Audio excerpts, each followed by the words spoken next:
दोस्तों, begin health channel पर आप सभी का स्वागत है। दोस्तों, आज की इस वीडियो में हम आपको बताएंगे केंद्रीय विद्यालय में एडमिशन से जुड़ी उन तमाम बातों का जो आपको एडमिशन से पहले ध्यान में रखनी चाहिए।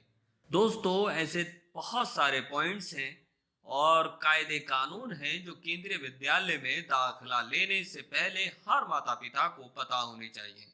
आवेदन करने से पहले जो भी नोटिफिकेशन एडमिशन से जुड़ी आपके पास आती है या आप उसे पढ़ रहे हैं, उसे पूरी डिटेल के साथ आप पढ़ें तो आपको एडमिशन से जुड़े वो तमाम नियम और वो तमाम बातें जो आपको ध्यान में रखनी है उनका पता चल जाएगा। आज की हमारी वीडियो उन्हीं बातों से, उन्हीं नियमों से जुड़ी हुई है। इस वीडियो को दोस्तों आखिर तक जरूर देखें। और सबसे पहले दोस्तों, अगर अभी तक आपने हमारे चैनल को सब्सक्राइब नहीं किया है तो प्लीज सबसे पहले आप हमारे चैनल को सब्सक्राइब जरूर कर लें, बेल आइकन को क्लिक करें, साथ ही दोस्तों नोटिफिकेशन को ऑल करना ना भूलें। चलिए दोस्तों, वीडियो को शुरू करते हैं। दोस्तों, अगर आप केंद्रीय विद्यालय के किसी भी स्कूल में अपने बच्चों का एडमिशन कराना चाहते हैं तो आपको कुछ नियम जो केंद्रीय विद्यालय द्वारा बनाए गए हैं उनको जरूर ध्यान में रखना चाहिए। क्या है वो नियम? चलिए दोस्तों, आज हम आपको अपनी इस वीडियो में बताने वाले हैं। सबसे पहले दोस्तों, आपको केंद्रीय विद्यालय की ऑफिशियल वेबसाइट का पता होना चाहिए कि वो कौन सी वेबसाइट है जिस पे आप जा करके अपने बच्चों का पंजीकरण करा सकते हैं। यानी आवेदन करने से पहले जो आपको रजिस्ट्रेशन कराना पड़ता है और उसके बाद आप उससे आवेदन करते हैं, तो वो कौन सी वेबसाइट है जिससे आप आवेदन कर सकते हैं। तो दोस्तों, हम आपको बताते हैं वो आधिकारिक वेबसाइट कौन सी है। KBS online admission .in।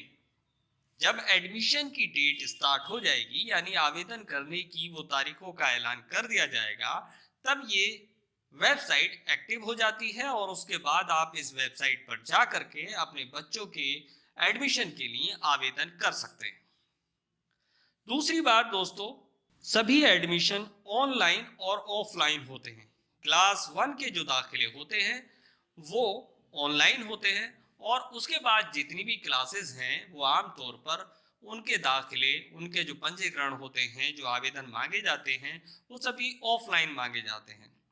क्योंकि कोरोना काल चल रहा है, इसलिए ये मानकर चलिए ये ऑनलाइन या ऑफलाइन दोनों में से दोनों भी हो सकता है, या कोई एक जिसके द्वारा आप अपने बच्चों के दाखिले के लिए आवेदन कर सकते हैं।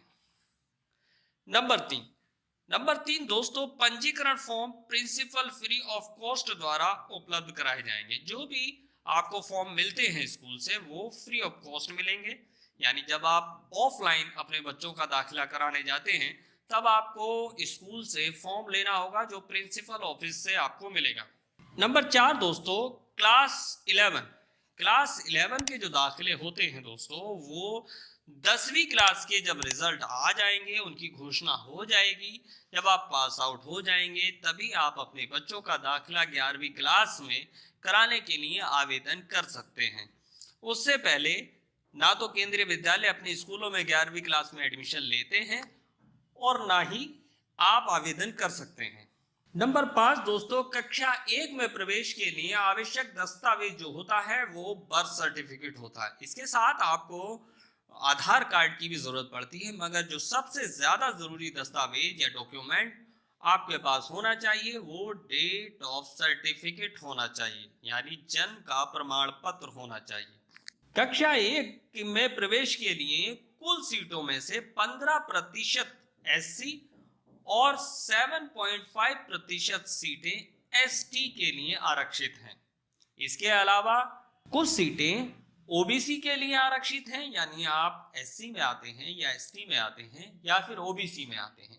और एक और कैटेगरी होती है जो होती है गरीबी रेखा से नीचे, यानी जिनकी इनकम साल की 1 लाख रुपए से कम है, वो भी इस कैटेगरी में अपने बच्चों के दाखिले के लिए केंद्रीय विद्यालय में अप्लाई कर सकते हैं।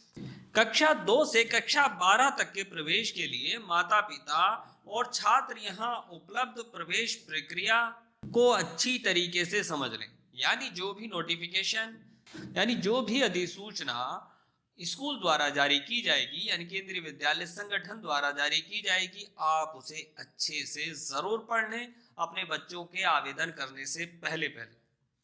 सभी छात्रों को जो भी तारीखें दी जाएंगी, एडमिशन के लिए जो तारीखें दी जाएगी, जब तारीखों का अनाउंसमेंट हो जाएगा तो उन तारीखों में आप आवेदन जल्दी से जल्दी करा लें, क्योंकि उसके बाद आवेदन स्वीकार नहीं किए जाएंगे। अगर आप करते हैं ऑफलाइन, अगर आप एप्लीकेशन भेज देते हैं और ऑफलाइन स्कूल ने मांगी ही नहीं है तो वो अस्वीकार कर दी जाएगी, उसको मान्यता नहीं मिलेगी। अगर ऑनलाइन है तो आपको ऑनलाइन ही भरना होगा और वो आखिरी तारीख के बाद अप्लाई ही नहीं होगी तो आप अप्लाई कर ही नहीं पाएंगे। मगर कुछ एडमिशन ऑफलाइन होते हैं, जैसे क्लास 2 के बाद की क्लासेस में जो भी एडमिशन होते हैं वो सभी ऑफलाइन होते हैं। तो अक्सर माँ बाप क्या करते हैं कि वो आखिरी तारीख के बाद भी अपनी एप्लीकेशन को स्कूलों में भेज देते हैं। अगर कोई भी माता पिता ऐसा करता है तो उसकी वो एप्लीकेशन मान्य नहीं होगी। अब बात करते हैं दोस्तों उन डाउट्स की जो माता पिता के दिमाग में रहते हैं। यानी केंद्रीय विद्यालय में जब आप अपने बच्चों के एडमिशन कराने के लिए जाते हैं या आवेदन भरने के लिए जाते हैं तो आपके दिमाग में बहुत सारे डाउट्स होते हैं। उनमें से कुछ डाउट्स हैं जो हम आपको बताने की कोशिश करते हैं, यकीनन उससे आपको जरूर फायदा होगा। नंबर एक ही स्कूल में दो बच्चों को एडमिशन दिलाने के लिए रजिस्ट्रेशन करा सकते हैं या नहीं? बिल्कुल करा सकते हैं दोस्तों। एक ही स्कूल में दो अलग अलग बच्चों की आप एप्लीकेशन दाखिल करा सकते हैं। एक आवेदक 2 केवी में प्रवेश के लिए फॉर्म भर सकता है? बिल्कुल भर सकता है। एक आवेदक अगर वो किसी भी क्लास में है, सपोज करो अगर पहली क्लास में है तो सारी सीटें उसको अवेलेबल होती हैं, यानी 40 सीटें अगर एक सेक्शन में होती हैं तो वो 40 की 40 सीटें उसको मिल जाती हैं। मगर सपोज करो अगर आप दूसरी से लेकर 12वीं क्लास तक अपने बच्चों के लिए एडमिशन के लिए अप्लाई कर रहे हैं तो जितनी सीटें खाली होंगी, जिस स्कूल में भी सीटें अगर खाली हैं, उपलब्ध हैं, तो आप अपने बच्चों के लिए दाखिले के लिए आवेदन कर सकते हैं। वो एक से यानी आप 2 स्कूलों में जाकर के ये फॉर्म भर सकते हैं। अगर फॉर्म भरते समय कोई गड़बड़ी हो जाती है, सपोज करो अगर आपने अपना फॉर्म एडमिशन के लिए जो फॉर्म भरा है उसमें गलती से नाम गलत भर दिया है या कुछ भी क्लरिकल मिस्टेक हो गई है या कोई गलती हो गई है, गलत डॉक्यूमेंट आपने अपलोड कर दिया है, तो आप समय रहते उस एप्लीकेशन में करेक्शन करवा सकते हैं। अगर कोई भी डाटा आपने गलत उसमें फिल कर दिया है तो आप उसको आखिरी तारीख से पहले पहले ठीक करा सकते हैं। सभी छात्रों को अनिवार्य रूप से अपना ऑनलाइन पंजीकरण आखिरी तारीख से पहले पहले करा लेना होगा। ये हम बार बार आपसे कह रहे हैं। जैसे ही ऑनलाइन फॉर्म भरने की तारीखों का अनाउंसमेंट होता है तो आप जल्दी से जल्दी, अगर आपके पास डॉक्यूमेंट मौजूद हैं, तो आप जल्दी से जल्दी एप्लीकेशन को फिल कर दें।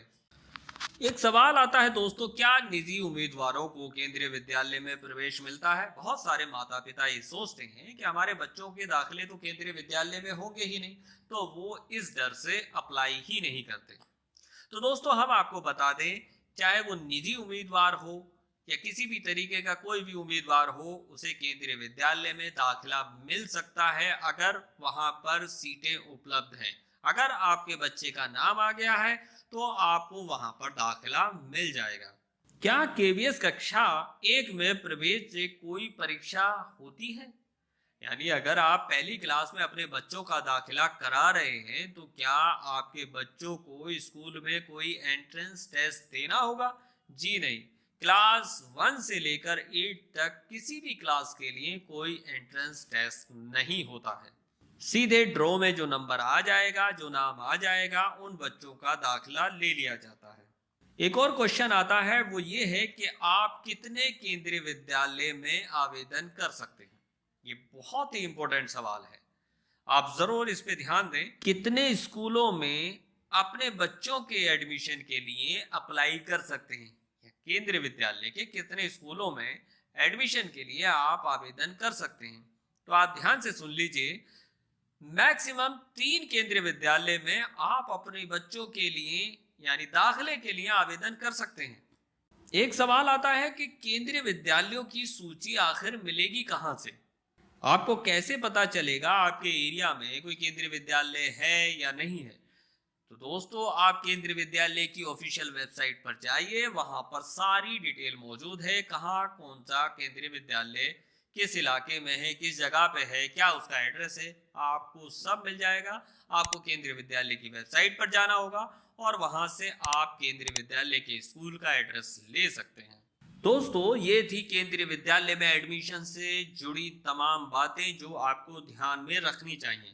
अगर आपके मन में कोई और भी सवाल है तो दोस्तों आप हमें जरूर लिखें, हम पूरी कोशिश करेंगे कि आपके उस सवाल का जवाब दे सकें। दोस्तों, मिलते हैं अगली वीडियो में। वीडियो को लाइक और शेयर करना ना भूलें।